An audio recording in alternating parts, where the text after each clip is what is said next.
మధ్యలో మీరు మీరు శరత్ బాబు గారు ఒక అది మనసు బంధం అని చెప్పాలా, చెప్పచ్చా? మనసు బంధమే.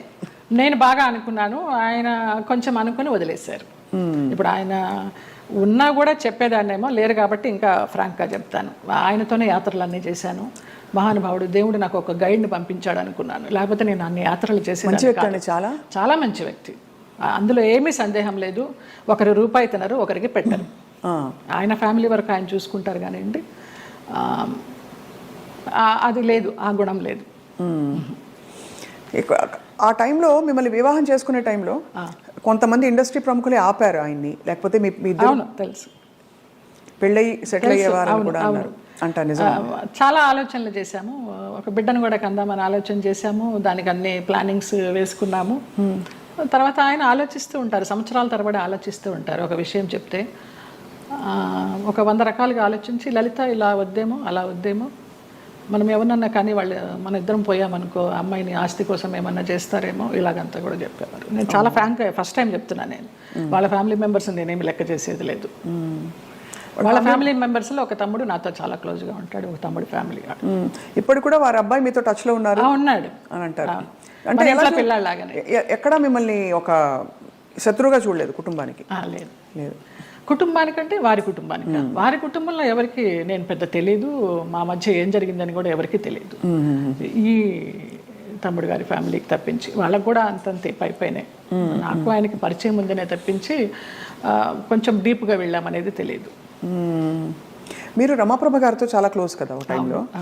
రమాప్రభ గారు శరత్ బాబు గారిని చాలా విమర్శించేవారు, చాలా ఇంటర్వ్యూలో బహిరంగంగా తిట్టారు. ఎందుకు మీ దృష్టిలో ఎందుకు ఇంత మంచి వ్యక్తి అని మీరు చెప్తున్నారు? మీ మనసుతో చూస్తే అవును కదా, కరెక్ట్ అనిపిస్తుంది. ఎందుకంటే మీరు ఎవరిని అసలు మిమ్మల్ని హాని చేసిన వాళ్ళనే మీరు జడ్జి చేయని వ్యక్తి. అలాంటిది అసలు అంటే మనం ఒకవైపునే విని చెప్పలేము కదా, మరి జడ్జ్ చేయలేము కదా. మరి అప్పుడు వాళ్ళిద్దరు కలిసి ఉన్న పరిస్థితుల్లో ఏం జరిగిందో అది నేను కూడా చెప్పలేను. కానీ నా వరకు ఆయన చాలా మంచి వ్యక్తి, చాలా మంచి వ్యక్తి. ఏ విషయంలో మీకు నమ్మకం కలిగింది? ఫర్ ఎగ్జాంపుల్, అంటే మీరు చూసిన అనుభవాల్ని బట్టి మనని ఇతను హింసించడు, మన డబ్బులు తీసుకోడు, లేదు వేరే విధంగా వేధించడు, కంట్రోల్ చేయడు, ఇలా రకరకాల కేటగిరీల్లో మనం తిన్న దెబ్బల్ని బట్టి ఆ విషయంలో మనకు నమ్మకం కలుగుతుంది. ఏ విషయంలో మీకు ఒక భరోసా కలిగింది ఆయన? నాకు తెలియదు, నా అంతటి నేనే మామూలుగా బావా బావా అని పిలిచేదాన్ని, వెళ్ళేదాన్ని. రమాప్రభ గారి కోసం అక్కకి ఏమన్నా చేయండి బావా అనేదాన్ని. అక్కకి చాలా చేశానమ్మా, ఇంకా నేను చేయాల్సింది ఏమీ లేదు అనేవారు. అలాగా నేను ఈ గుళ్ళు వెళ్తాను, ఆ గుళ్ళు వెళ్తాను, ఈ పురాణాలు చదువుతానంటే ఆయన దగ్గర కూర్చుంటే గంటలు గంటలు అలాగా టైం పాస్ అయిపోయేది. అప్పుడు నేను ఒక ఆడదాన్ని అనే అభ్యంతరం లేకపోతే మీ వెంట తీసుకెళ్ళడానికి, మీరు యాత్రలకు వెళ్ళినప్పుడు నాకు చెప్పండి బావా, నేను వస్తాను అనేదాన్ని. అలాగా మా యాత్ర సాగిందనమాట. ఇంకా ఆయన లలిత లలిత అని పిలవడము, క్లోజ్ అయినామని చెప్పాలి. దాదాపు మీకు అంటే గృహస్థాశ్రమం లేకపోయినా వానప్రస్థాశ్రమం లాంటిది తొందరగా ఫాస్ట్ ఫార్వర్డ్ మోడ్లో కర్మలు అయిపోతాయి చూడండి. ఇప్పుడు మనం అనుభవించడానికి వచ్చిన కర్మలు అయిపోవాలంటారు కదా, అలా మీకు ఏదో రాసి పెట్టినట్టు మీరు దాన్ని అటాచ్ అయ్యారు, మళ్ళీ డిటాచ్ అయిపోయారు. అవును, ఆయన ఒక విషయంలో బాధపడుతున్నప్పుడు చిట్టిబాబు గారు వాళ్ళే చెప్పారు, పోనీలే నీకు భగవంతుడు ఆయన్ని గైడ్ కింద పంపించాడు నువ్వు యాత్రలు చేయడానికి.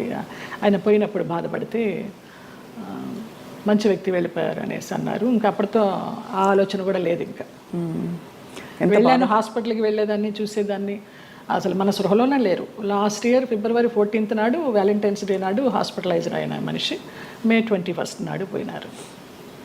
చూడలేకపోయారు కదా? చూడలేకపోయిన వాళ్ళం. బావా బావా అని పిలిచేదాన్ని, అయ్యప్ప అని పిలిచేదాన్ని ఆయన్ని. ఆయన ఆధ్వర్యంలో ఇరుముడి కట్టుకుని నేను మండలం రోజులు అయ్యప్ప దీక్ష చేసి అయ్యప్పకే వెళ్ళాను. ఆయనతో వెళ్ళాలనుకున్నాను కానీ వెళ్ళలేకపోయినాను, నేను విడిగా వెళ్ళాను. అప్పుడు నేను ఇరుముడి కట్టుకునేటప్పుడు ఆయనే చెప్పారు నాకు మంత్రాలన్నీ. అట్లా అయ్యప్ప అని నా ఫోన్లో కూడా తత్వమసి అని ఫీడ్ అయి ఉంటుంది ఆయన పేరు. అయ్యప్ప తత్వమసి అంటే ఎంత మీరు మనసులో ఆయనకి చాలా చాలా ఆరాధించాను. ఆయనకి సేవ చేసుకుంటూ అలా ఉండిపోవాలనుకున్నాను, బట్ భగవంతుడు పడనిలా. లేదు, రుణం లేదు. అది అంతేనండి, బంధాలు బంధాలు అంతేనా? మరి అంతే అనుకోవాలి. రుణం ఉన్నంత వరకు మనం కలిసి ఉంటాం, తర్వాత కూడబెట్టిన పుట్టిన వాళ్ళు మన బిడ్డలే. అలాంటప్పుడు ఇంకా బయట నుంచి ఎక్కడో వచ్చిన వాళ్ళు ఆ రుణం ఉన్నంత వరకే ఉంటారు. అది రుణాన్ని బంధ రూపేణ పశుపత్ని సుతాలయ. మీరు ఎప్పుడైనా మీరు విడిపోయాక ఎప్పుడైనా మీరు ఇద్దరు ఎదురెదురయ్యాల్సిన పరిస్థితులు వచ్చాయా? నేను మామూలుగా ఉంటే తనే మాట్లాడు, నాకేం గిల్టీ? నేనేమైనా దొంగతనం చేశానా? ఏమైనా తీసుకొచ్చానా? ఎప్పుడైనా ఎదురయ్యారా? చాలాసార్లు. ఏంటి అప్పుడు మీ ఇద్దరు రియాక్షన్? నేను మామూలుగా అలా అని తిరుగుతూ ఉంటాను అందరితో, నమ్మని ఇలా పెట్టి అయ్యో పాపం అనిపించింది. ఎందుకు అంత రియాక్షను? అతన్ని నేనేం తినలేదు కదా, అతని ఇంటికి నేను వెళ్ళి ఉండలే. అతను అంత రియాక్షన్ ఇవ్వాల్సిన అవసరమే లేదు, ఏ విధంగా చూసినా లేదు. అది మాత్రం చెప్పగలనండి. ఏ విధంగా చూసినా నాకు అతను రియాక్షన్ ఇచ్చేంత సీన్ లేదు. నేను నవ్వుకుంటుంది. ప్రాపర్టీ వెంటక పోతే ప్రాపర్టీ కావాలండి. మనిషి కుళ్ళిపోయి చచ్చిపోతే కూడా బయట దిక్కు లేనప్పుడు ఆ ప్రాపర్టీ ఎందుకండి? అందుకని ప్రాపర్టీ మెటీరియల్ తీసేస్తే నాకేం గిల్టీ లేదు. నేను అంతకుముందే సినిమా దాన్నండి. నేను 13-14 ఏళ్ళకే సినిమా దాన్ని. నాకెందుకు ఉంటుంది గిల్టీ? నన్ను చూసి నువ్వు సీరియస్గా మొహం పెట్టడం ఏంటని నవ్వుతాను, కామెడీగా ఉంటుంది నాకు. అది నేను పెట్టాలి. అంటే ఏంటి మరి ఒక ఫంక్షన్లో కలిసారా లేకపోతే ఒకే సినిమాలో కలిసి? చాలా షూటింగ్లో ఎక్కడ సినిమాల్లో కలిసి చేశారా? తర్వాత విడిపోయిన 10 రోజులకే ఓ అమ్మ కదా ఆమె కదా ఏదో మధుసూదన్ రావు గారి ఎలక్షన్లో మోహన్ జయసుధ కాంబినేషన్లో మీ ఇద్దరు సూపర్ కాంబినేషన్. అప్పటికే విడిపోయినా డైరెక్టర్కి తెలియదు. అది ఇవన్నీ మామూలు. అది ఒక సీన్ అండి. సీన్ కొద్ది రోజులు జరిగింది అంతే. సినిమా సీను కొద్ది ఎక్కువ రోజులు జరిగింది. ఈ విషయం తెలియదు నాకు. నిజంగా చెప్పనండి, మీరు నమ్మరు, అస్సలు గుర్తే లేదండి. ప్రామిస్గా నమ్మాలి. ఇలా ప్రామిస్ అక్కర్లే, నాకు గుర్తులేదు. సినిమా చూసినా కూడా ఎప్పుడైనా చూస్తే ఎట్లా కలిసి ఉన్నామా, అసలు మేము ఉన్నామా అని అనిపించింది. ఇది నిజం. ఇది తప్పేం కాదు, అంటే లోపల లేదు. నాకు గిల్టీ ఉండదండి. గిల్టీ ఏమైనా మర్డర్ చేశానా, వ్రాతలు చేశానా? ఒకవేళ ఏదన్నా చేసి ఉంటే కూడా ఎస్ అంట. నాకుంది అర్హత ఎస్ అనడానికి. నీకేముంది? నేను నీది తినలా. రెండోది, అందరికీ తెలిసిన ఏమంటారు ఓపెన్ కథలు ఉన్నాయి కదండి. నా హిస్టరీ మీకు తెలీదా? సినిమాది పర్సనల్ తెలియదు, మీ హిస్టరీ తెలీదా? దీంట్లో అబద్ధం ఎందుకు? అసలు అబద్ధమో నిజమో బాగున్నాం కదా, మళ్ళీ అది వేస్ట్. అది ఏదైనా వర్త్ ఉన్న సబ్జెక్ట్ ఉంటే మాట్లాడినా వర్త్ ఉంటుంది, వర్తే లేని సబ్జెక్ట్ వేస్ట్. ఇప్పుడు సపోజ్ ఎవరిది తప్పు అన్నది పక్కన పెట్టేస్తే, సపోజ్ శరత్ బాబు గారు తను రియలైజ్ అయ్యారనుకున్నా అయ్యి మీ దగ్గర 100% హ్యాపీగా రిసీవ్ చేసుకుంటా. ఎందుకంటే ఇప్పుడు నాకు చెప్పాను కదా, నాకు లింగభేదం ఏం లేదు. అదొక రిలేషన్ అనుకుంటా అంతే. హ్యాపీగా గర్వంగా ఫీల్ అవుతా. నాకు ఈగో లేదు, కాంప్లెక్స్ లేదు, అటాచ్మెంట్ లేదు, రిటాచ్ లేదు. మీరు వస్తే ఎంతో, నాకు అతను వచ్చినా అంతే. That's all. నాకు లేదు, అవన్నీ దాటిపోయిందండి. మరి ఆ ప్రాప్తం వచ్చింది, ప్రాప్తం రిలీజ్ అయ్యారు, థ్యాంక్స్ బాబా అంట. నిజం అది. ముందులాగా అట్లా ఏది ఉండదండి, ఏ విషయంలోనూ లేదు. అట్లా అది మీరు అది ఎంగ్లో పెద్ద భాషలో నిర్లుప్త అనుకోండి, లేకపోతే బ్లాంక్నెస్ అనుకోండి, నాకు తెలియదండి. ఏది రావటంలా. లేకపోతే ఇంతసేపు మీతో మాట్లాడినండి నేను. ఐఎమ్ సారీ, నేను మాట్లాడను. బిందమ్మ కాదు, ఎవరు చెప్పినా సరే నేను ఇండివిజువల్.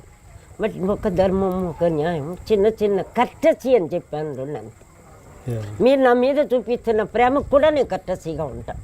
That's all. కమర్షియల్గా తీసుకుంటే ఒక పైసా లేదు, ఓన్లీ కర్టసీ తప్ప. అందుకని ఆ బ్లాంక్నెస్ కూడా బ్యాడ్ ఫీలింగ్ అవ్వచ్చు, గుడ్ ఫీలింగ్ అవ్వచ్చు. ఆ ఫీలింగ్తో నాకు లాభం లేనప్పుడు ఫీల్ అవ్వడం కూడా వేస్ట్ అనిపిస్తుంది అంతే. నేను ఫీల్ అయిన దానివల్ల నాకు ఏమైనా పరిష్కారం ఉందా? లేదు. అలా ఉన్నప్పుడు ఫీలింగ్ ఎందుకు వేస్ట్ చేయటం టైంని? అట్లా అయిపోయింది మైండ్. అది బ్లాంక్నెస్ కూడా అవ్వదు. అందుకని ఇది జరగాలని ఉంది, జరుగుతోంది, ఓకే, అట్లా అయిపోయింది. అంటే అర్థమైంది. అది కూడా ఎందుకు వచ్చిందో అది కూడా గాడ్ గిఫ్టే. ఆ ఫీలింగ్ ఉందంతా ఇదేంటి అది లేదు. ఓకే అంటే చెప్పగలుగుతున్నా, మాట్లాడుతున్నా, చెప్తున్నా. వచ్చినా హ్యాపీ, మీరు రాకపోయినా హ్యాపీ. అలా అయిపోయింది నా లైఫ్. నాకు వద్దు, ఇస్తే ఇవ్వండి, అంటే ఏదైనా ఆనందం ఇవ్వండి, హ్యాపీనెస్ ఇవ్వండి, ఫుడ్ పెట్టండి, బయట ఊరికి తీసుకెళ్ళి, ఏదైనా నాకు వస్తే దాన్ని రిజీవ్ చేసి ఎంజాయ్ చేస్తా. రాలేదనుకుంటే ఇంకా హ్యాపీ ఎంజాయ్ కుట్టుకుంటా, టీవీ చూస్తా, పూలు పెడతా, రొటీన్.